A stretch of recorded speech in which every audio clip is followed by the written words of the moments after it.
door of her son's house. She always entered this way, never wanting to interrupt. The kitchen lights spilled across the hallway, warm and familiar, until she heard the voices. "Just dump all 9 kids on her. She doesn't do anything anyway." Clara froze. For a second she thought she had misheard. Then she heard her daughter-in-law's laugh, light and polite, the kind people use when they agree but pretend they don't. "She already paid for the food," Paige said. "The least she can do is keep the kids upstairs." Clara's grip tightened. The receipt in her hand crinkled, the printed number bold at the bottom, $1,963.75. She had not even told them she was covering the meal. She just wanted this Christmas to be smooth, peaceful, better than last year's tension. She thought that taking care of the catering would make everyone happy. Through the doorway, she could see the edge of the kitchen counter, the flicker of candlelight on a half-unwrapped gift. Her son's voice came again, easy and amused. "You know she'll do it," Grant said. "She always does." Clara did not move. She did not breathe. The words hung in the air like a cold wind that had finally found a crack in the walls of her heart. Clara stepped backward, her shoes barely whispering against the tile. She slipped out through the same side door she had come in, closing it with the quiet care of someone used to disappearing. The winter air bit at her cheeks as she crossed the driveway. Her car sat under the porch light, dusted with the faintest trace of desert chill. She sank into the driver's seat and stared straight ahead, the receipt still trembling between her fingers. She didn't start the engine right away. There was no anger at first, just the heavy silence of realization. Grant wasn't cruel, not openly. He still called once a week, still hugged her at family dinners. But somewhere along the way, she had stopped being his mother and had become something else, the default helper, the reliable standby. Her mind wandered through the small kindnesses that had slowly turned into duties. When Paige had her minor surgery, Clara had stepped in without being asked. She handled the school pickups, cooked dinners, folded laundry. When Paige's sister Tessa had her 3rd baby, Clara watched the other 2 kids for the whole weekend. No payment, no sleep, just the unspoken rule that she would always say yes. The habit had grown roots. "Mom can handle it," Grant would say. "Mom doesn't mind." Over time, available became responsible. The line had blurred so slowly that Clara hadn't even noticed it fading. She turned the key at last. The engine clicked to life. The headlights caught her reflection in the window, calm, polite, a woman who looked like she was driving home, but in truth had no idea where she stood anymore. Clara laid the crumpled receipt on her kitchen counter, flattening it with both palms as if pressing the truth into paper. The total stared back at her, black ink sharp against white. She had wanted to make Christmas easier, to give her son's family one less thing to worry about. Instead, she had bought herself a reminder of where she stood. Her eyes wandered across the kitchen. The decorations were still in their box on the table, waiting for her to hang them. A stack of unmailed cards leaned against the fruit bowl, each signed with careful handwriting, "Love, Mom." For years, she had done everything right, everything expected. And yet somehow her effort had turned invisible. Memories rose one by one, quiet and persistent. Last Thanksgiving, she had arrived early to help cook and stayed late to clean. Grant's in-laws had taken the guest room upstairs, and Clara had been offered the pull-out sofa in the basement. No pillow, no sheet, just a folded blanket and an apology that dissolved as quickly as it came. At Grant's wedding, she had ironed his shirt, tied ribbons for the centerpieces, smiled through the long day. When the photos were posted online, she wasn't in a single one. "You must have stepped out," Grant said. She had only to wipe spilled wine off the floor. Now, standing alone in her kitchen, she whispered to herself, when did helping turn into obligation? The question lingered, unanswered, in the quiet hum of the refrigerator. The next morning, Clara sat at her kitchen table with a cup of cold coffee and the back of an old receipt. She drew 2 columns across it with a pen, pressing hard enough for the ink to nearly bleed through. On the left, she wrote given, on the right, received. She began listing without thinking. Rides to the doctor. School pickups. Holiday cooking. Babysitting. Loaning money. Hosting birthdays. Covering emergencies. The list stretched long, slanting sideways as her handwriting sped up. She had given so much that the paper almost wasn't wide enough to hold it. When she looked at the right side, the received column, she hesitated. Her pen hovered for a full minute before she drew a single dash. That was all she could think of. A single mark in a blank space. She leaned back, staring at the imbalance. Maybe she was being petty, she thought. Maybe she had taken Grant's words out of context, but the longer she stared, the clearer the truth became. She wasn't upset because of one careless sentence. She was grieving a pattern she had let build for years. A thought flickered through her mind. If a friend had asked her to do half of what her family did, she would have said no. Family, though, had always been the exception. Family meant giving without counting. But now, for the first time, Clara was counting, and the numbers told a story she could no longer ignore. That night, Clara pulled a clean sheet of paper from her drawer. At the top she wrote 2 new headings, "What they assume and what I want." The kitchen clock ticked softly in the background as she started filling in the first column. They assume I don't mind babysitting. They assume I have nothing better to do. They assume I'll always pay if it helps them. They assume my time isn't valuable. They assume I don't need rest. When she switched to the second column, her hand slowed. I want to be invited, not assigned. I want to sit at the table, not serve it. I want to enjoy my family, not manage it. I want to be seen, not used. I want peace. She looked at both sides of the page. It wasn't anger that filled her chest this time, it was clarity. For years she had waited for someone to notice her exhaustion, to offer what she freely gave. But people rarely recognize boundaries you never set. The truth felt simple, almost embarrassingly so. She had trained everyone to treat her this way. Every quiet yes, every tired smile, every "it's fine, I'll handle it" had built the life she now wanted to escape. Clara read her list again, tracing each word with her finger. Then she whispered, I can help if I want to, not because I have to. It wasn't a declaration, it was a beginning. By morning, Clara knew what she needed to do. She dialed the catering company, her fingers steady on each number.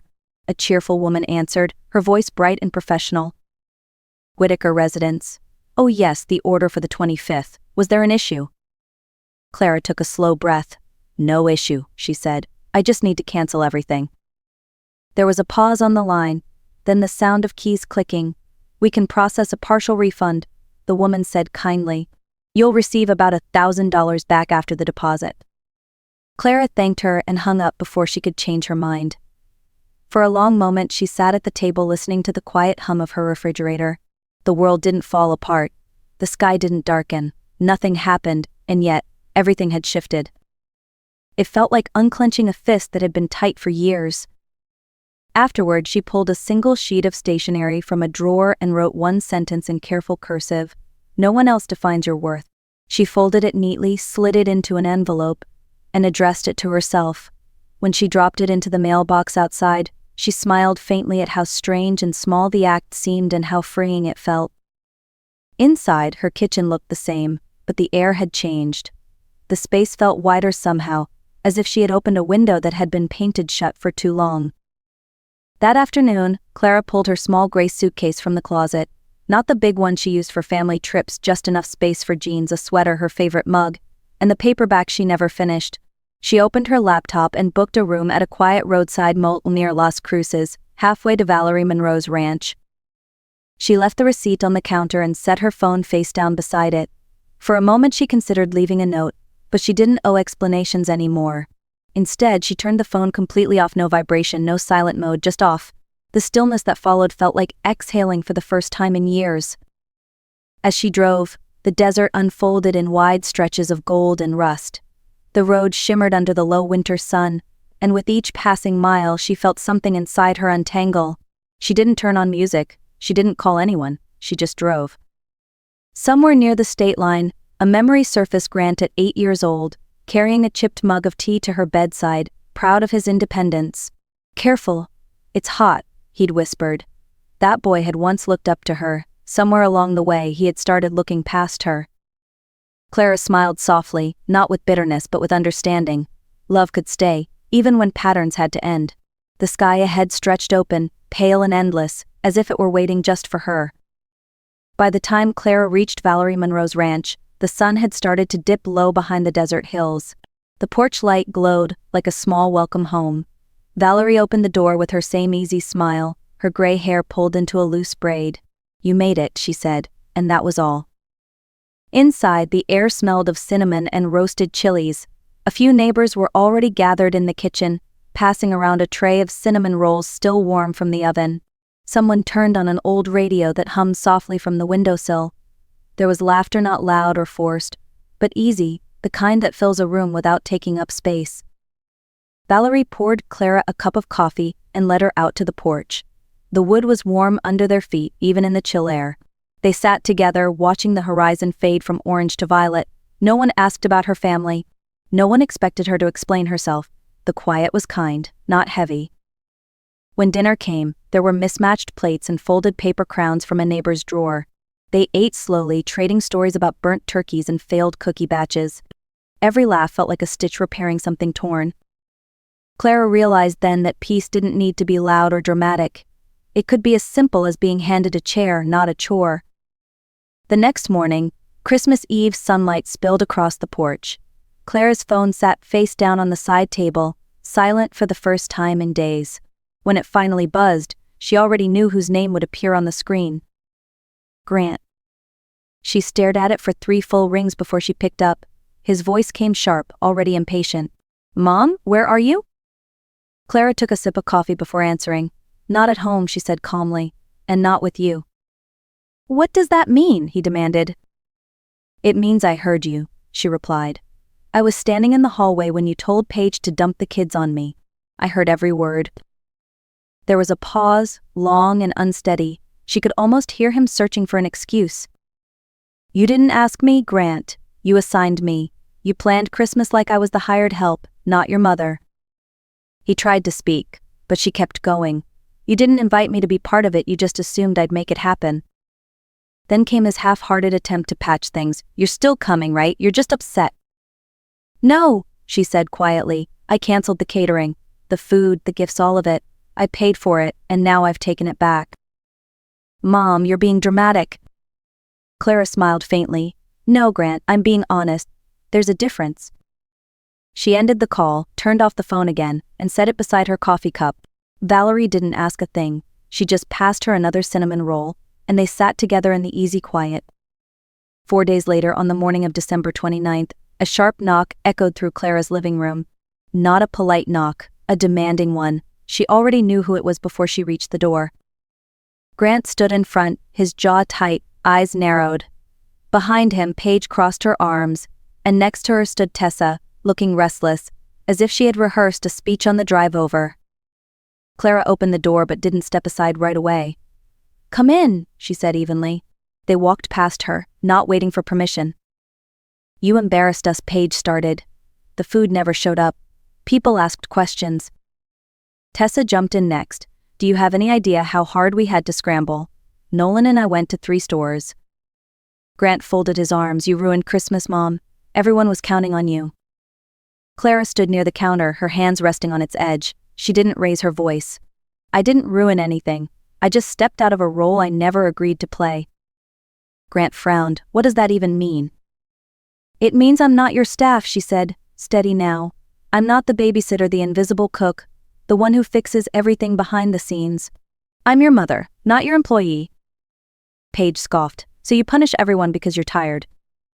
Clara met her eyes. "No, I chose not to be used. That's not punishment, that's protection." The room fell silent. Paige's expression hardened, Tessa shook her head, and Grant looked lost, like something familiar had slipped out of reach. Clara walked to the door and opened it. "If you came for an apology," she said softly, "you're not getting one." They hesitated, expecting her to cave. She didn't.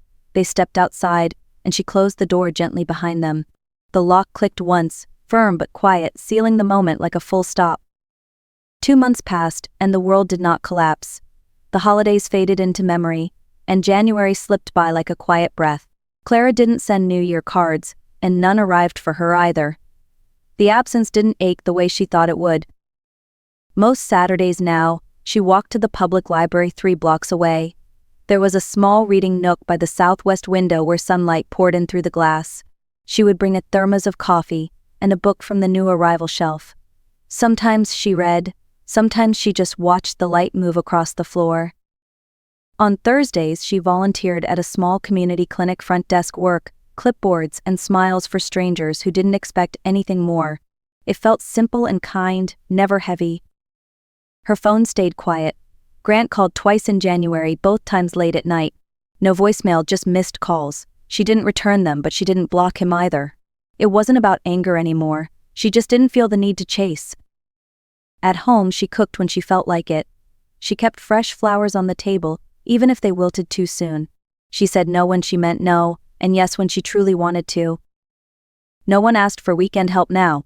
The silence that once felt like punishment had turned into peace. It was space she had earned, a room in her life that finally belonged only to her. Sometimes she would catch herself reaching for her phone out of habit. Then she'd stop, smile faintly, and let her hand fall away. Most of the time she didn't miss a thing. One quiet morning in late February, Clara sat by her kitchen window with a notebook open in front of her. The sunlight fell in soft stripes across the page as she began to write what she had learned. Love needs edges, she wrote first. Without them, love turns into labor that no one sees. Next line, silence is an answer. When thank you never comes, believe the pattern. And then, a seed is not the same as a chore. Ask which one you're being given. She closed the notebook and looked around her small kitchen. It wasn't grand, but it was hers. Every mug, every folded towel, every breath of quiet belonged to her again. For the first time in years, she wasn't filling a role. She was living a life. The phone on the counter buzzed once. A text from Grant, hope you're okay. She didn't reply, but she smiled softly. Maybe one day she would, maybe she wouldn't. Either way, she was fine. As the clock ticked gently behind her, Clara whispered the sentence that had started her change. Choosing peace is not revenge. It's repair. Then she looked toward the camera of her own mind, as if speaking to anyone who might understand. If you've spent years saying yes because you thought that's what love meant, try saying one honest no. Mail yourself a note the day you choose peace. She reached for her coffee, exhaled, and let the silence settle. Warm, steady, earned. Like this story? Share it. Comment where you're watching from.